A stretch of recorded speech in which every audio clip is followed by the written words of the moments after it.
नमस्कार मंडळी, कसे आहात तुम्ही सर्व? नक्कीच मस्त आणि मजेत असणार आहे।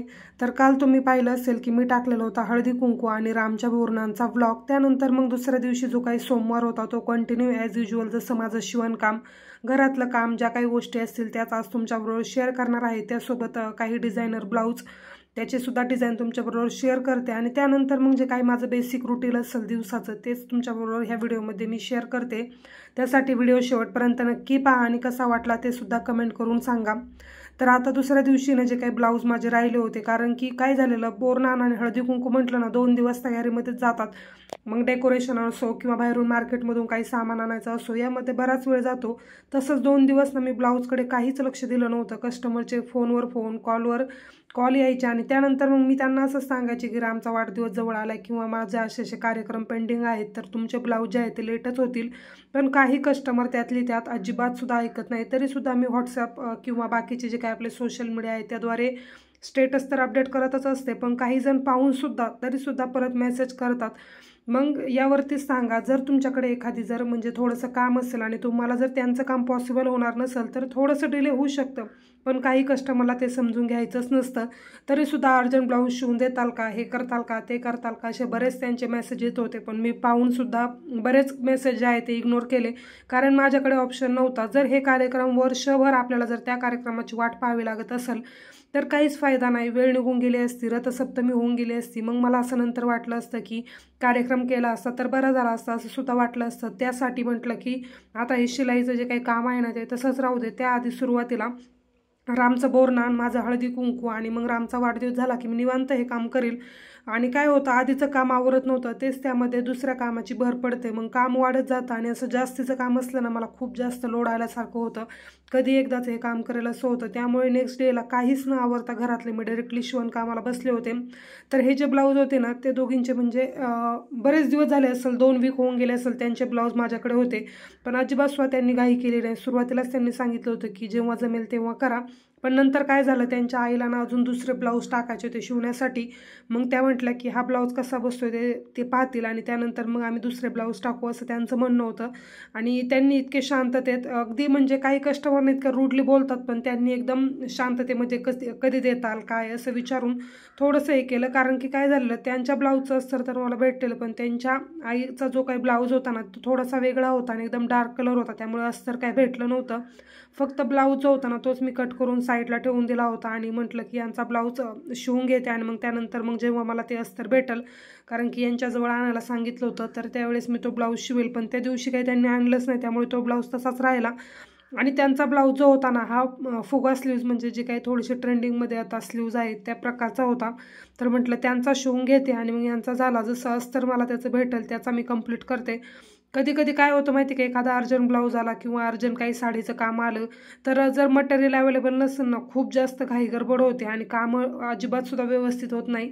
मग बराच वेळ जातो, खाली जा अस्तर घेऊन या, धागा मॅचिंग घेऊन या, यामध्ये बराच वेळ गेल्यामुळे काय होतं, शिवायचा पण कंटाळा येतो। कारण की आता बऱ्यापैकी घरामध्ये गरम सुद्धा होतं, उन्हाच्या झळाया सुद्धा लागतात, त्यामुळे कामाचा सुद्धा कंटाळा येतो आणि दुपारच्या वेळेस झोप सुद्धा येते। आता तर मला असंच होतंय, खूप दिवस झाले घरी सुद्धा गेले नाही, त्यामुळे रोजचं तेच काम, शिवणकाम करा, घरातली कामं करा। घरी गेल्यानंतर ॲटलिस्ट थोडासा आराम तरी भेटतो।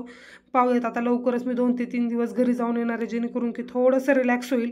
कारण की रोज तेच काम आणि राम इतका जास्त त्रास द्यायला लागलाय ना आता की सांगताच येत नाही।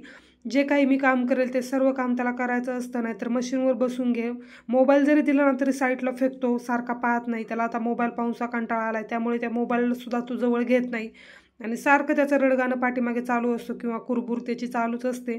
मग मला कंटाळा येतो। काय होतं, मुलांनी जर त्रास नाही दिला ना शिवायला काही वाटत नाही, पण सारखं त्यांचं रडगाणं चालू असलं ना मग शिवायला सुद्धा कंटाळा येतो। कोणतंही काम असो, स्वयंपाक असो, घरातलं इतर काही कपड्यांचं काम असो, भांड्यांचं काम असो, तरीसुद्धा सारखा मागे रडत राहतो। तर असो, जो काही साईडला मी कप ठेवला ना तो सुद्धा मला हळदी कुंकवामध्ये भेटला होता। बराच सामान होता, जो की म्हणजे 30 ते 40 वस्तू होत्या ज्या की मला हळदी कुंकवामध्ये भेटल्या होत्या। त्यातल्या बऱ्याच गोष्टी ज्या होत्या ना त्या काही प्लॅस्टिकच्या होत्या, काही अशा स्टीलच्या, त्यानंतर काही ग्लासवेअर, असं बरंच होतं। खूप साऱ्या उपयोगी गोष्टी बायका देतात आणि खूप विचार करण्याची गोष्ट आहे, काहीतरी वेगळं सगळ्यांपेक्षा वाण देणं। तर हा कॉफी मग त्यांनी दिला होता, तर म्हटलं चला त्याचं सुद्धा आज उद्घाटन करूयात। तर त्यामध्ये आज मी कॉफी बनवली होती आणि मस्त दुपारच्या वेळेस कॉफी एन्जॉय।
जेव्हा पण मी असं एक्स्ट्राचं काम करते किंवा कोणता अर्जंट ब्लाऊज घेते ना, मग मला असं होतं की तो ब्लाऊज कधी कंप्लीट करून त्यांना कॉल करून तो ब्लाऊज देऊन टाकेल आणि नेमकं त्याच वेळेस काहीतरी प्रॉब्लेम होणार, मशीन बिघडणार किंवा राम त्रास देणार, रडणार पाठीमागे किंवा ब्लाऊजमध्ये काहीतरी प्रॉब्लेम होणार, असं बऱ्याच वेळा वेगवेगळे प्रॉब्लेम जे आहेत ते फेस करावे लागतात.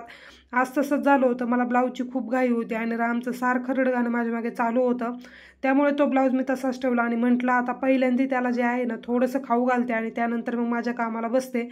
तर पहिल्यांदा माझ्या लक्षात आलं की आता जे काही ब्लाऊजचं काम मला करायचं होतं त्याचं पेपर कटिंग सुरुवातीला करणं गरजेचं आहे, कारण की त्यांना ते ब्लाऊज जे होते ते लग्नासाठी पाहिजे होते आणि मी पेपर कटिंग केल्याशिवाय कोणताही ब्लाऊज शिवत नाही आणि लग्नासाठी लागणारे ब्लाऊज कसं थोडंसं हेवी साड्यांवरचे असतात, त्यामुळे म्हटलं पेपर कटिंग केल्याशिवाय कोणताही ब्लाऊज कट करायचं नाही. हे माझं पहिल्यापासूनच जे काही मत आहे ना ते आहे आणि मी नेहमी तुम्हाला सुद्धा सांगते की ती घाई असो पेपर कटिंग करा, कारण की डोक्यामध्ये बरेच विचार असतात, काही आपल्या घरातले प्रॉब्लेम्स असो किंवा ब्लाऊजच्या रिलेटेड काही प्रॉब्लेम्स असो, ते डोक्यामध्ये घेऊन दुसरा एखादा ब्लाऊज कट करायचा आणि त्यामध्ये मग प्रॉब्लेम येतो. तर असंच काहीसं होतं. राम जो आहे ना तो बाजूला खेळत होता, तर म्हटलं चला आता इथे पेपर कटिंग जे आहे ना ते सुद्धा करून घेते. काय होतं माहिती का, जेव्हा मला अर्जंट काम येतं ना त्यावेळेस मी रामवरती ना खूप आरडाओरड करते. कधी कधी मला खूप जास्त वैताग येतो की आता त्याला नेमकं काय झालं असेल, आता एवढं माझं अर्जंट काम चालू आहे तरीसुद्धा त्याचं रडणं चाललंय, जेवण वगैरे सर्व खेळणं त्याचं आरामशीर चालू असतं, फक्त मशीनवर बसू नको असं त्याचं म्हणणं असतं. आणि त्याचं सुद्धा बरोबर आहे. कधी कधी त्याला खूप जास्त इरिटेट होतं, या 3 रूममध्ये तो किती खेळणार आहे, सारखं इकडे जा तिकडे त्याचं चालूच असतं आणि खेळण्यांबरोबर तो खूप कमी खेळतो, त्यामुळे मग त्याला नेमकं खेळायला काय द्यावं हेच मला कळत नाही. आणि मग मी त्याला एकदा दोनदा ओरडले तर रडायला सुद्धा लागला होता आणि नंतर मग काय होतं, मुलांना आपण खवळतो ओरडतो आणि नंतर आपल्यालाच वाईट वाटतं. अशी काहीशी फेज आता इथे सध्या माझी झालेली होती. तो तिकडे बेडरूममध्ये खेळत होता पण मी त्याला ओरडल्यामुळे तिकडे जाऊन खेळायला लागला होता. आणि काय होतं माहिती का, मी त्याला अजिबात मारत वगैरे नाही, ओरडत असते म्हणजे लहान मुलांना ओरडण्याची भाषा तरी थोडीफार कळायला हवी, नाही तर फक्त प्रेमाची भाषा म्हटलं की मग ती खूप जास्त त्रास देतात. तर आता तो तिकडे बेडरूममध्ये खेळत होता आणि माझं इथे पेपर कटिंग चालू होतं. रामसमोर कधी पेपर कटिंग करणं म्हणजे खूप मुश्किल आहे. पेपर घेऊन पिळतो किंवा त्याला पेनच पाहिजे असतो. त्याचं ड्रॉइंगचं नोटबुक जरी मी त्याला दिलं ना तरीसुद्धा मी जो पेन वापरते ना तोच त्याला पाहिजे असतो. सुरुवातीचे काही दिवस मी तुम्हाला म्हणत होते की मुलांना पाहून काम करणं एवढं काही अवघड नाही, पण आता खूप जास्त डिफिकल्ट आहे, कारण त्याला खूप साऱ्या गोष्टी कळतात. मग त्याला नेमकं मनवायचं कसं आणि काम कसं करायचं हे सुद्धा मला कळत नाही. तर असो, आता इथे जो काही त्यांचं अस्तर होतं ना, सुरुवातीला मी सांगितलं की ब्लाऊजचं अस्तर भेटलं नव्हतं, तेच भेटलं होतं. तर म्हटलं त्यांच्या मुलीचा ब्लाऊज झाला आहे तर त्यांचा सुद्धा ब्लाऊज आता इथे कंप्लीट करून घेते. ब्लाऊज ऑलरेडीच कट केलेला होता, फक्त अस्तर कट करायचं राहिलं होतं. तर आता अस्तर कट करून घेते. दुसऱ्या कस्टमरचं जे ब्लाऊजचं कटिंग होतं ते करून ठेवलं आणि आता हे अस्तर कट केल्यानंतर जो काही ब्लाऊज आहे तो सुद्धा स्टिच करेल. नेक्स्ट डेला रामचा बड्डे होता त्यामुळे खूप घाई गडबड झाली होती, नेमकं कोणती कामं करू आणि कोणती नको असं झालं होतं. सकाळपासूनच शिलाई कामाला बसले होते आणि माझं डेलीचं टार्गेट 4 ब्लाऊजचं असतं, तेच मी आज कंप्लीट करणार होते. म्हटलं किती घाई गडबड झाली तरी चालेल, संध्याकाळच्या वेळेस काही रामची कपड्याची शॉपिंग वगैरे राहिली होती त्यालासुद्धा जायचं होतं आणि केकसुद्धा बनवायचं मी एकदमच विसरून गेले होते. जसं आम्ही मार्केटमधून सर्व भाजीपाला वगैरे जो काही स्वयंपाक बनवायचा होता त्याचा घेऊन आलो तेव्हा माझ्या लक्षात आलं की केक बनवायचा राहिला. त्यामुळे नेक्स्ट डेला म्हटलं की चला उठून लवकर बनवूया, 4-5 तास जरी सेट झाला तरी चालेल, असाच इथं विचार चालू होता माझा. आणि काय झालं तर माहिती का, केक मी ठरवलं होतं एक दिवस आधी बनवायचा, पण काही गोष्टी डोक्यामागे इतक्या असतात ना, ब्लाऊजचं असो किंवा घरातल्या बाकीच्या कामांची असो, की आपली जी काही महत्त्वाची कामं आहे ती विसरूनच जातो. पाठीमागच्या वर्षीसुद्धा रामच्या बड्डेचा केक मी बनवला होता आणि ह्या वर्षीसुद्धा बनवायचं हे मी फिक्स ठरवलेलंच होतं. किती फिनिशिंग येऊ नाही येऊ तरीसुद्धा बनवायचा.